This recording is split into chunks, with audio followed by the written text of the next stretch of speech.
सोनीपत लोकसभा से भाजपा के अधिकृत प्रत्याशी मोहनलाल बड़ोली ने आज अपने चुनाव प्रचार में तेजी लाते हुए लंबे समय से भाजपा के लिए सूखा साबित हो रही बड़ौदा विधानसभा क्षेत्र में लगभग 10 से अधिक सभाओं को संबोधित किया।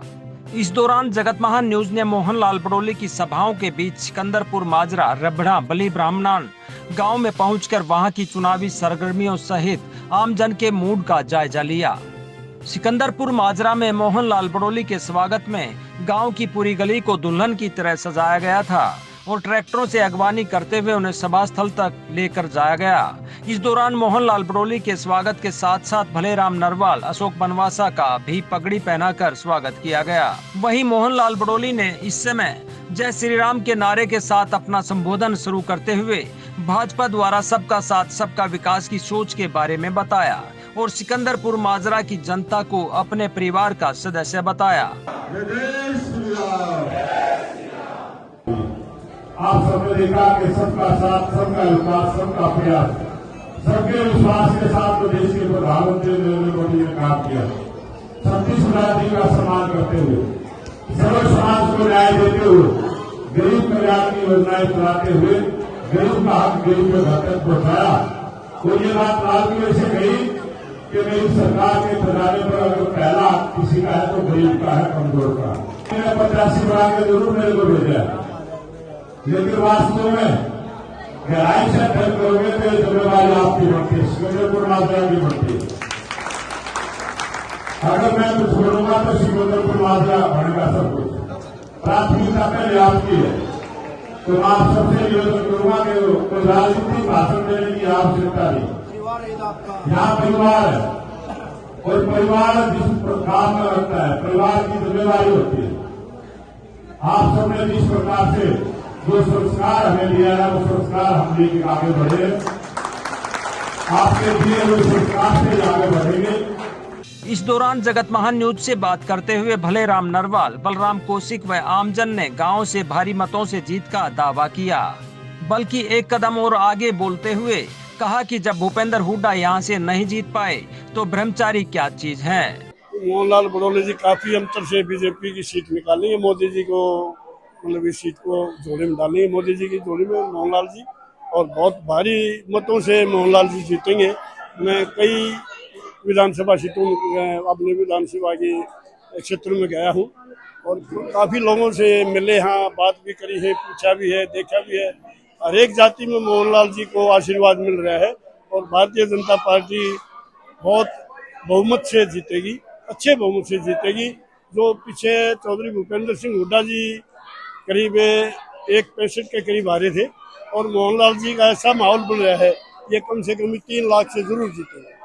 देखो जी, लोगों में एक तरफ से जुनून है कि हमें मोदी जी को तीसरी बार फिर लेके आना है, क्योंकि जो कार्य मोदी जी ने किए हैं आज तक भारतीय देश के अंदर कभी भी 70 साल में वो काम नहीं हुए। और उन्होंने कहा कि दो जो टर्म थे मेरे, वो एक ट्रेलर था और तीसरा टर्म जो है वो अद्भुत होगा, अविश्वसनीय होगा, अकल्पनीय होगा। तो ऐसा काम होगा कि लोग देखते रहेंगे, विश्व गुरु भारत बनने जा रहा है। और जो यहाँ पे मोहनलाल जी के प्रति लोगों का रुझान है, लोगों का झुकाव है, जो सामने जो प्रत्याशी है उसकी कोई औकात नहीं है, क्योंकि चौधरी भूपेंद्र हुड्डा से बड़ा कांग्रेस के अंदर कोई नेता नहीं है जो 10 साल के सीएम थे, लेकिन उनको भी लोगों ने 2.25 लाख वोटों से घर भेज दिया था।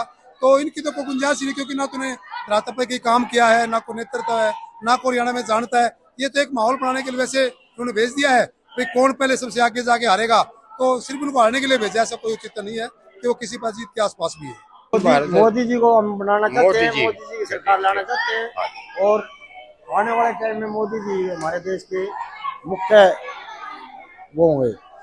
बीजेपी जो है सबसे अच्छी पार्टी है और गरीबों के लिए, मजदूरों के लिए, किसानों के लिए जो काम कर रही है वो बीजेपी कर रही है। ब्रह्मचारी भी आपके पास पहुंचेंगे, वो भी कहेंगे मैं भी तुम्हारा भाई हूँ। और कोई बात नहीं, भाई तो हैं, भाई तो जरूर हैं, लेकिन ऐसा है वो टांग खींचने वाला भाई है, वो भाई नहीं, वो जो किराए का लिया आदमी है। वो डागा जो ना खासा वो है, उसने ब्रह्म डालन खाते जो डाल दिया, भाई ब्राह्मणों की नून जाट के पटे। किराए का आदमी बोला तो किराए का किस लिए आपको? किराए का नहीं हो गया ना, वो ठा दिया एक, उसकी अरे क्या औकात थी, सतपाल महाराज जी कोई हो नहीं था। वो तो इसको जो है डाउन करने के लिए मोहन बड़ौली को वो उठा दिया, ब्राह्मण वोट काटेगा, जाट वोट तकरीबन वो सतपाल जिले का। यहाँ से निकलकर मोहनलाल बड़ौली का काफिला रबड़ा गांव होते हुए बलि ब्राह्मणान की पुरानी गौशाला पहुंचा। यहाँ भी मोहनलाल बड़ौली, जिला अध्यक्ष जसवीर दोदवा, महिला जिला अध्यक्ष सोनिया मोर, उमेश शर्मा, अशोक बनवासा का पंडित धर्मवीर गौड़ व अन्य ने पगड़ी व फूलमालाओं से स्वागत किया। इस दौरान मोहनलाल बड़ौली ने सभा में मौजूद संत का शाल उठाकर स्वागत किया और आशीर्वाद लिया। जिला अध्यक्ष जसवीर दोदवा ने अपने संबोधन में 9 हलकों से जबरदस्त समर्थन का दावा करते हुए 5 लाख से ज्यादा जीत के दावे किए। पार्टी की पूरी टीम आपके बीच में आई है। देश के यशस्वी प्रधानमंत्री नरेंद्र मोदी जी ने कमल का फूल जिनके हाथ में देकर आपके बीच में आपका आशीर्वाद लेने के लिए भेजा है। मोहनलाल बड़ौली जी, पूरे हरियाणा में एक बात का जिक्र चलता है, कदम आदमी नहीं था, शरीफ आदमी। पूरी जिंदगी भारतीय जनता पार्टी ने लगा दी और भारतीय जनता पार्टी ने इनको मान सम्मान देने में कोई कसर नहीं छोड़ी। पहले इन्होंने से विधायक की टिकट दी, विधायक बनाया, फिर जिले का प्रधान बनाया, फिर प्रदेश में महामंत्री, और सोनीपत के पहले ऐसे व्यक्ति जो प्रदेश में दूसरी बार महामंत्री बने हैं। प्रदेश अध्यक्ष के बाद अगर कोई संगठन की जिम्मेवारी संभालता है, सारे संगठन को चलाता वो प्रदेश महामंत्री होता है। और इनके इन्हीं कामों को देखते हुए भारतीय जनता पार्टी ने ये लोकसभा की इनको टिकट दी है। ये टिकट आपकी है, ये टिकट 36 बिरादरी की है। हम लोग इन लोग विधानसभाओं में गए हैं, इतना जबरदस्त माहौल है नरेंद्र मोदी जी के प्रति और भाई साहब के प्रति।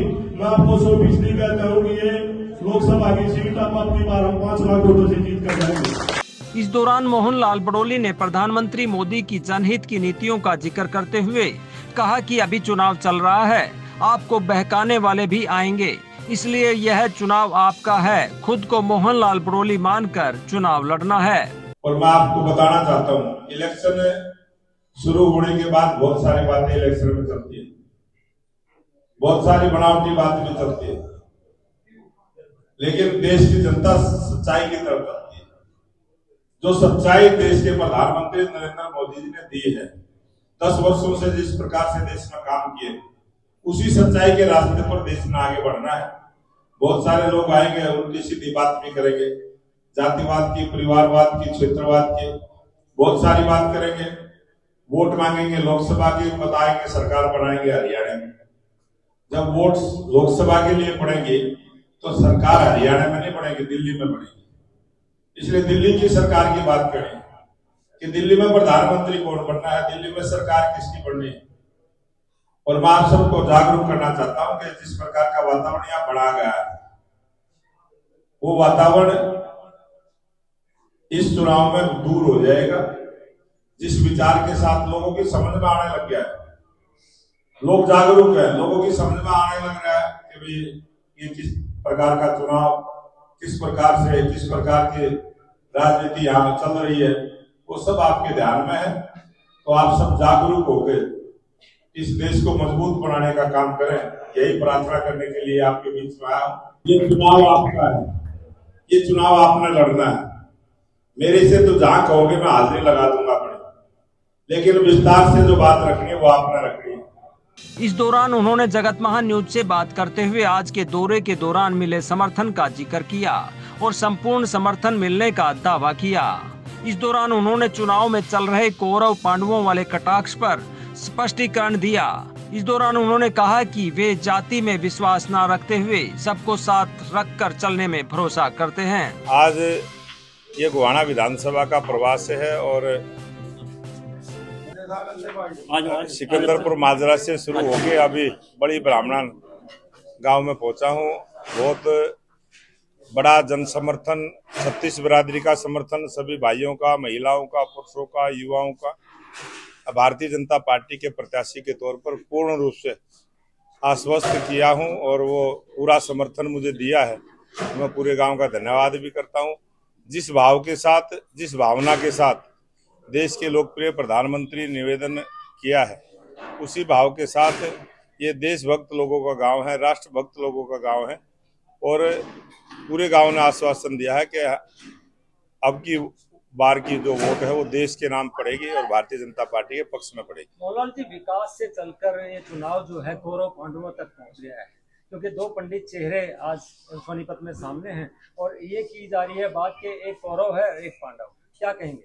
नहीं, ये बात मैं कौरव और पांडव की तो नहीं कहूंगा, और वो भी दोनों एक ही परिवार के थे, भाई थे, एक ही वंश के थे।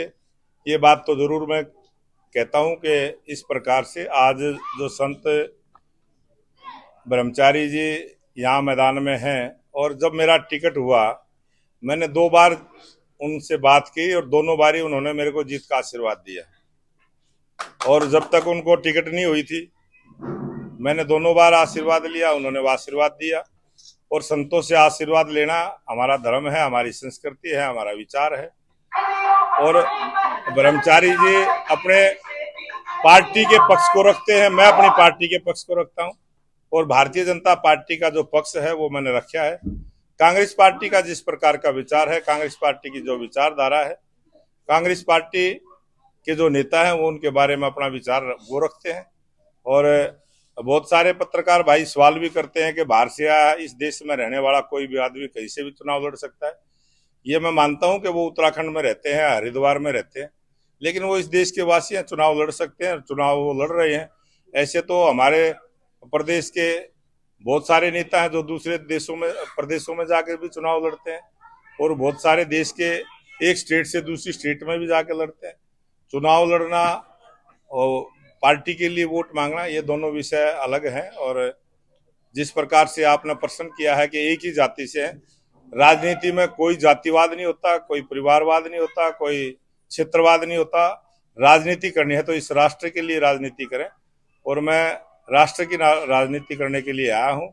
और ना मेरे अंदर जातिवाद का है, ना मैंने जातिवाद की बात की है। बात यह है कि राजनीति में बहुत सारी बातें चलती हैं, बहुत सारे प्रश्न भी खड़े करते हैं, बहुत सारे लोग जवाब भी देते हैं। मैं जातिवाद से ऊपर उठकर इस राष्ट्रवाद के लिए राजनीति कर रहा हूँ। कांग्रेस नेता मणिशंकर अय्यर ने पाकिस्तान के परमाणु बम होने के लेकर कहा है कि उसका सम्मान करना चाहिए, तो क्या कहेंगे ऐसे नेताओं के बारे में? अब ये ऐसे नेताओं के बारे में तो मीडिया जागरूक है, आप लोकतंत्र का स्तंभ हैं, और उनकी बात का किस प्रकार से क्या विश्लेषण करना है वो आप करें तो बढ़िया रहेगा। इस दौरान जगत महान न्यूज से बात करते हुए पंडित धर्मवीर गौड़ ने कहा कि भूपेंद्र हुड्डा अगर किसी से थर्राते हैं तो धर्मवीर गौड़ से थर्राते हैं। इस दौरान उन्होंने मोहनलाल बड़ोली का समर्थन करते हुए गांव से भारी जीत का दावा किया। इस दौरान ग्रामीणों ने बताया कि वे भाजपा व कांग्रेस में से किस पार्टी को पसंद करते हैं और किसे वोट देंगे। बली गांव में ही नहीं, पूरे हिंदुस्तान में ही उत्साह का माहौल है। एक तरफा देश प्रेमी अपना संगठन बना करके आगे बढ़ रहे हैं। लोगों को यकीन, भरोसा और विश्वास है कि नरेंद्र मोदी ही इस देश को विश्व गुरु बना सकते हैं। नरेंद्र मोदी ही जनसंख्या नियंत्रण कानून ला सकते हैं। नरेंद्र मोदी ही इस देश की जो प्रभुता है उसको इकट्ठा रख सकते हैं। और बड़ी गांव तो हमारा आदर्श गांव है। अब जहां आप खड़े हैं ये पुरानी गौशाला का क्षेत्र है, यहाँ गौओं की सेवा होती है, और ये हमारे दादाओं का गांव है। बुद्धिजीवी लोग यहाँ पैदा होते हैं। हर राजनीतिक दल में अच्छे अच्छे पदाधिकारी, और हरियाणा सरकार में मंत्री तक बली गांव ने दिए हैं।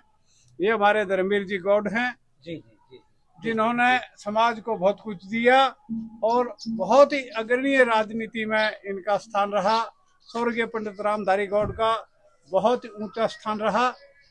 और रही इस चुनाव की बात, और कांग्रेस बनाम नहीं रहा, भाजपा या देशभक्ति बनाम लुटेरे, चाहे वो लालू का देशभक्ति बनाम लुटेरे। धर्मवीर गौड़ जी, आप क्या कहेंगे? आपके गांव में मोहनलाल बड़ोली आ रहे हैं, सतपाल ब्रह्मचारी भी आएंगे, इस तरह का आपकी बात? देखिए, पूरा देश मोदी में है, बीच की कोई बात नहीं है, कोई नाम नहीं है। जहां सतपाल ब्रह्मचारी की बात है, हमारे कैंडिडेट के मुकाबले वो कहीं नहीं रुकते। एज ए मैन सतपाल ब्रह्मचारी बहुत अच्छे आदमी हैं, लेकिन भूपेंद्र हुड्डा ने ब्रह्मास्त्र के सामने ब्रह्मास्त्र छोड़ा है। लेकिन सतपाल ब्रह्मचारी अच्छे इंसान हैं, लेकिन उनकी सत्संग नाड़ी है। वो हुड्डा जो कांग्रेस को तोड़ने पर खड़ा है, और ये तो ब्रह्मनगरी है, यहाँ का आशीर्वाद जो पहले ले लेगा वो जीत जाएगा। वो नायब सैनी ले चुके हैं यहाँ से आशीर्वाद। कम से कम 5 लाख वोटों से जिताएंगे। बड़ी से कितनी वोटों से जिताओगे? बड़ी से एक तरफा माहौल, एक तरफा माहौल, 90% वोट 90% बड़ौली जी को मिलेंगे। पीछे भी ये तो एक तरह से बीजेपी का गांव है। हर बार हमने पीछे से पहले योगेश्वर दत्त के इलेक्शन में ऐसे ही किया था, रमेश कौशिक जी के इलेक्शन में ऐसे ही किया था। ये तो बीजेपी का गांव है और एक तरफा बीजेपी के पक्ष में माहौल है। ये तो विकास और विनाश की लड़ाई है। बीजेपी विकास की बात करती है और कांग्रेस विनाश की बात करती है। ये तो लोगों को जोड़ती है, सबका साथ, सबका विकास और सबका विश्वास। और कांग्रेस तो भाई भतीजावाद की बात करती है। कांग्रेस हुड्डा ही कांग्रेस है, राहुल गांधी का नाम तक नहीं लेते वो। हुड्डा ही हुड्डा। वहां रोहतक में दीपेंद्र के फोटो और किसी के फोटो नहीं। वहां अरविंद जीत रहा है भारी मतों से। सतपाल हमारा आदरणीय है, अच्छी सीट पर बैठा है, उसका मान करेंगे, सम्मान करेंगे, अच्छी तरह से हरा के विदाई करेंगे उनकी। देखिए परिवार है वो अच्छे की सत्संग सदा देवेगी। आपने देख लिया, अगर शैलजा नहीं लड़ती वहां से सिरसा से तो कांग्रेस कहां खड़ी है? Hooda is Congress is Hooda. मैं तो वो आदमी हूं जब उसने ये कहा मैं पहले जाट हूं फिर मुख्यमंत्री हूं, रिजाइन कर और सांगी में मेरे सामने चुनाव लड़। एक जात से तो मेंबर पंचायत नहीं बन सकता। हमने तो उसका घेराव करा था वहां जाके, उसका दिमाग ठीक करा था। तो आज फिर ये देश, पहले समाज, ये भी तो हुड्डा है, हम इनको मान सम्मान दे रहे। और फिर आज ये तो असेसमेंट है। हमारा कुछ % ब्राह्मणों की वोट ऑटोमेटिक टूट गई ब्रह्मचारी के आने से, उतनी हमारी जाटों की जुड़ गई। निर्णय तो जाट कर रहे हैं। लेकिन क्या चुनाव के दौरान जाति और संप्रदाय को भूलकर विकास को वोट नहीं देना चाहिए? देना चाहिए विकास को, लेकिन हरियाणा में ना भूखमरी है, ना यहाँ बेरोजगारी है, या तो है ही जात पात। और उस जात पात का जाट नॉन जाट का नारा देने वाले तो हुड्डा है। लेकिन आज ब्राह्मणों की शिखर पे है, सारे जाट ब्राह्मणों की वोट मांग रहे हैं, चाहे वो ब्रह्मचारी की हो और चाहे मोहनलाल बड़ौली की हो। और जीत होगी मोहनलाल बड़ौली की और मोदी की। जीत आखिर ब्राह्मणों की होगी, मोदी की होगी। विकास की जीत होगी। नहीं, वो हम तो एक मिट्टी की डली को धागा बांध के गणेश बना देते हैं। हमने तो मोदी को ही ब्राह्मण बना दिया। भारत माता की जय हो। ये देखा आपने बड़े गांव में किस प्रकार से पंडितों का गांव है और इन्होंने किस प्रकार से अपनी आवाज बुलंद की है। और यहाँ पे रोहतक के अंदर तीसरा आदमी भी आए तो हुड्डा परिवार से ही, आशा हुड्डा का नाम आया। अगर उसकी कांग्रेस की टिकट बदलती है तो जातिवाद, परिवारवाद, हुड्डा के प्रति इतना जहर क्यों? परिवारवाद के, हुड्डा के प्रति नहीं, परिवारवाद के। क्या रोहतक के अंदर साबित रोहतक में और दूसरा आदमी ही नहीं है। आनंद आंगी मेरे मित्र हैं। जब उस पर जुल्म हुआ मैं बेंसी में एजेंट था। पीर बौद्धी पर इलेक्शन चुनाव जनसभा थी। हुड्डा ने कहा मेरे साथ कौन, सबने कह दिया, दांगी ने कहा मैं राहुल के साथ हूं। इस पिछले इलेक्शन में उसी हुड्डा ने आनंद दांगी को कह करवाया मुहिम में। ना तो मुहिम में और दांगी का हारने का मतलब क्या है? तो हुड्डा का बेट तो उसकी बहू ना आया ना उसकी मां ना आया, वो तो मगरमच्छ है, निगल लेता है। अगर कोई थर कांपता है हुड्डा तो पहलवान धर्मवीर गौड़ से हारता है। उस माँ मैं तो भी पाट मारता हूँ, आसमान से घूम के आता है। देखिए रघुवीर कादियान स्पीकर रहे और भीमेश्वरी माता के वहां से वो बनते हैं। और भीमेश्वरी वो ये कहे कि हम इनको धोकर ले आएंगे, अशुद्ध गद्दी है गद्दी। अरे रघुवीर कादियान तेरी औकात क्या है? यहाँ तो देखिए स्पष्ट बात है, हमारी कुछ % वोट चली गई ब्रह्मचारी के। पढ़ा लिखा हर गांव में हर घर में जाट एडवोकेट है, जज है, SDM है। अरे वो ब्राह्मण को वोट देंगे तो मोदी के ब्राह्मण को वोट देंगे जो मंत्री बन के आएगा। तो मैं रघुवीर कादियान के जो कल उन्होंने बयान दिया कड़े शब्दों में निंदा करता हूं और उसने समाज से माफी मांगनी चाहिए। जो चुनाव का जो माहौल बना हुआ है वो बिल्कुल मोहन लाल बड़ौली जी के पक्ष में बना हुआ है। अभी आज वो बड़ौदा हलके में अपना मतदान की अपील करने निकले हैं और सैकड़ों की संख्या में महिलाएं और पुरुषों की गिनती नहीं है और हर जगह उनका भव्य स्वागत किया जा रहा है, क्योंकि हर जगह 400 पार और फिर मोदी सरकार का नारा लगाया जा रहा है। और बड़ौदा हलके के भी सभी जो अपने आदमी हैं और औरतें हैं वो मोदी सरकार के काम से खुश हैं, क्योंकि भारत विकसित यात्रा में बहुत ही सब कुछ इस हलके को भी मिला है। माहौल जी बीजेपी का है, बिल्कुल बीजेपी का ही क्यों है? हमारे गांव काम बहुत बच्चे हो रहे हैं, कम से कम 14 बच्चे लगे अभी। अच्छा। हाँ, जिसमें तो 4 बच्चे लगे हैं डॉक्टर लाइन में और 10 बच्चे लगे हैं बिजली वालों में। मतलब इसलिए मतलब गांव और गांव का चमक रहा है बिल्कुल हमारा गांव पूरी तरह। अच्छा। तालाब की जगह बहुत अच्छा तालाब हो गया है, स्कूल बढ़िया हो गया, दोबारा 11 का दोबारा स्कूल बना दिया है, स्टेडियम बनवा रखा है और गलियां पक्की बिल्कुल सारी। कांग्रेस भी अब की बार पंडित चेहरे को लेके आई है, सतपाल ब्रह्मचारी। देखो जी, सतपाल तो दोनों का मुकाबला किस तरह से देखते हो? देखो सतपाल ब्रह्मचारी ठीक है, लेकिन पार्टी ठीक नहीं है। पार्टी ठीक है। हमारे यहाँ मोदी को वोट है। मोदी को वोट है। आप क्या कहोगे बाबू जी, क्या नाम है आपका? वेद प्रकाश जी। वेद प्रकाश जी, क्या कहोगे अब की बार मोदी गिला रहा है जी, मोदी को क्यों पसंद करते हो आप? बस ऊपर से मोदी है, पार्टी की वजह से पार्टी अच्छी लगती है। कांग्रेस में क्या कमी नजर आती? कांग्रेस में एकजुट नहीं, ना कोई ऐसा माहौल इनका, लीडर नहीं है इनका अपना को। जगत महान न्यूज के लिए बड़ौदा हल्का से तेजवीर सिंह की रिपोर्ट।